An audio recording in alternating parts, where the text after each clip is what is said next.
ফারিয়া নিজে সেলাই মেশিনের কাজ করে সংসারটা চালায়।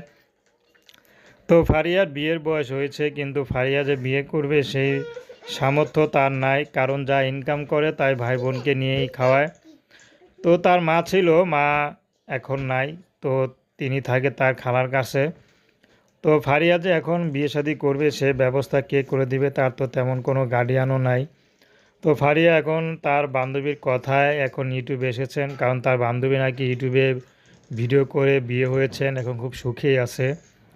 তো সেটা দেখে তারও একটু লোভ জাগলো যে আমিও যাই ইউটিউবে, যদি কেউ তাকে পছন্দ করে বিয়ে করে তাহলে জীবনটা হয়তো এর থেকে একটু সুখী হবে। তো সেই ভেবে এখন ফারিয়া ইউটিউবে এসেছেন। ফারিয়া চিন্তা করছেন যে যেমনই হোক পুরুষ মানুষ যদি তার দায়িত্ব নিতে পারে, কারণ তার পরিবার তো তার দায়িত্ব নিতে পারেনি। তো স্বামী যদি তার দায়িত্ব নিতে পারে, সে গরিব হোক সমস্যা নেই, তাকেই সে বিয়ে শাদী করে ঘর সংসার করবে। তো ফারিয়া ব্যক্তিগত জীবনে কখনো কারোর সাথে প্রেম ভালোবাসা করেনি। তো দর্শক, প্রেম ভালোবাসা